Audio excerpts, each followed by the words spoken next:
As we step into the next section of John chapter 7, we actually need to look back to a scripture that we ended with in our last video. John chapter 7 verse 24 says, "Do not judge by appearances, but judge with right judgment." See, the Jews had been critical of Jesus because he showed mercy and he healed a man on the Sabbath. The Jews thought that he had broken a Mosaic law. But Jesus told them, if you would just judge accurately, if you would judge with a right judgment, you would see that I had not done such a thing. And as we step forward into these next few verses, it seems that the Jews who are here at least are taking this instruction and they're saying, okay, we're going to do what Jesus said. We're going to take his advice. We're going to try to judge accurately. We're going to judge his motives. We're going to judge him, who he is as a person. We're going to judge accurately to sort of see who Jesus is, to determine who he is. Look at verse 25. It says, "Some of the people of Jerusalem therefore said, 'Is not this the man whom they seek to kill? And here he is speaking openly, and they say nothing to him. Can it be that the authorities really know that this is the Christ?'" So they start wondering if the Jewish leaders might just be believing in Jesus' messiahship. See, for those who are standing here, they're saying, this is the man they want to arrest, and he's standing right there. Everybody can see him. There's not a better opportunity to do what they're wanting to do, to get him off the streets, to get him to quit teaching what he's teaching, than right now. Just arrest him. And then they put some logic to it, and they say, well, if they're not doing that, perhaps maybe some of the leadership is starting to believe in Jesus as the Messiah. Perhaps they're believing what he's saying about himself. Has he convinced them who he is? Are they about to make a big announcement about it? But then you see them, they start weighing some things. They start measuring some things. They start really trying to judge accurately. Look at verse 27. It says, "But we know where this man comes from. And when the Christ appears, no one will know where he comes from." So Jesus proclaimed as he taught in the temple, "You know me, and you know where I come from. But I have not come of my own accord. He who sent me is true, and him you do not know. I know him because I come from him, and he sent me." There's a test here for those who are contemplating Jesus and his messiahship. They are saying that when the Messiah comes, nobody's going to know where he comes from. And this seems to be at odds with what we know about Old Testament prophecy, and certainly with what the Jewish audience would have known about Old Testament prophecy, because the Old Testament prophecy was pretty clear on the origins of Jesus.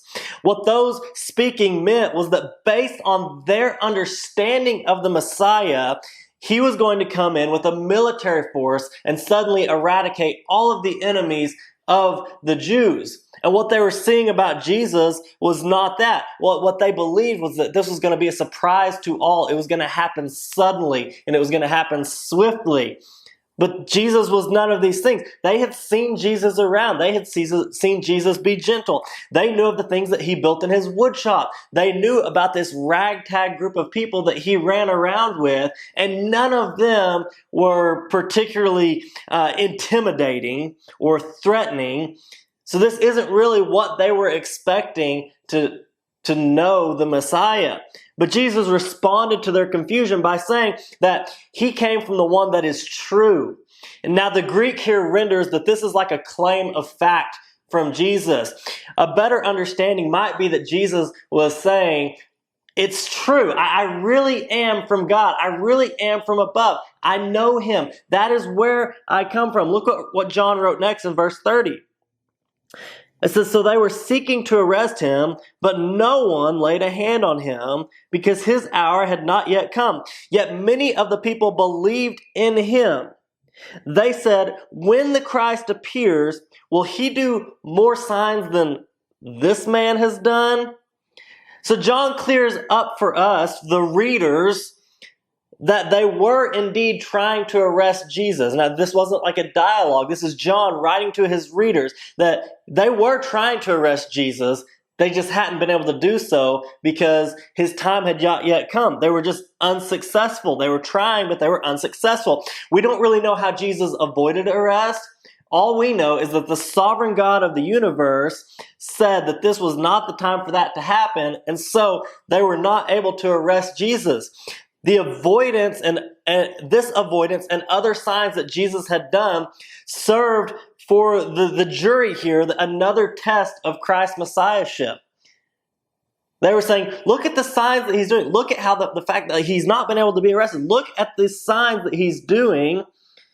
We've all seen Jesus do this stuff. We're not getting this anywhere else. Nobody else is doing these things. Nobody else is showing us these things. Maybe that's a sign enough that Jesus is who he says he is.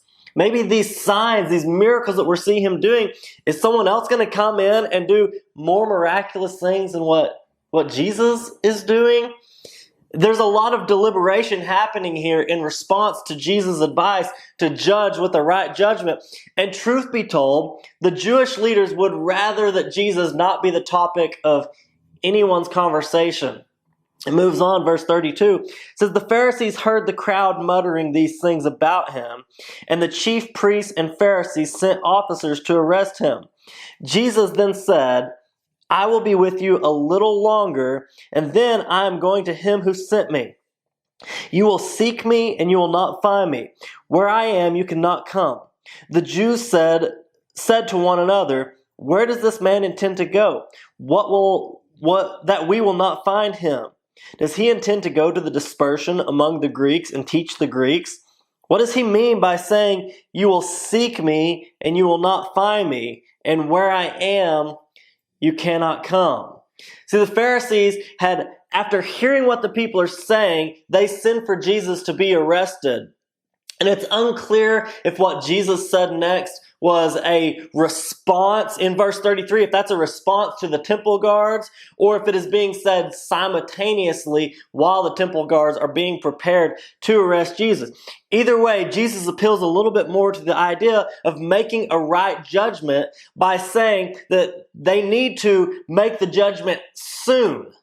Because eventually he's going to be gone. Eventually he's going to a place where they cannot go. They can't just go to the next village. He's predicting his death. He's speaking of his return to glory at the right hand of God the Father.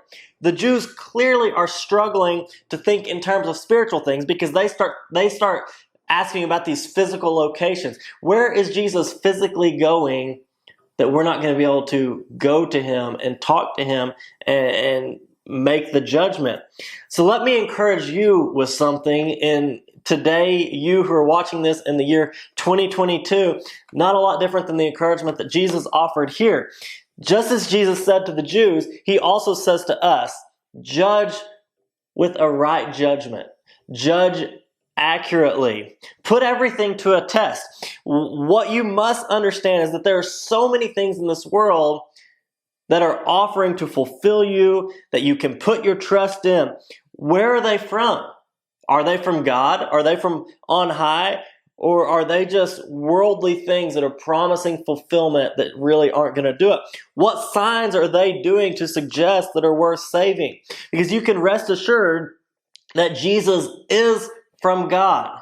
You can rest in that. He is God and he is worthy of following and serving. And if you will look around you, you will see what he has done, what he is continuing to do. So judge with the right judgment. Judge accurately. Let the Spirit guide you. Put who or what you are following to the test and see if it's going to work. See if it's from God. See if it's producing signs that lead you toward him, that are giving full fulfillment.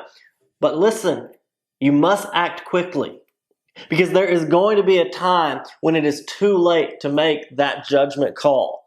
But right now, we can still make that judgment call. Thank you so much for watching today. I hope that you've been impacted by the scriptures. If you're looking to be a part of our community group where we will discuss this video, hey, please reach out to us. You can actually go to our website, horizonsiloam.com. Just fill out a contact form and we'll get you plugged into a community group. We'll see you next time.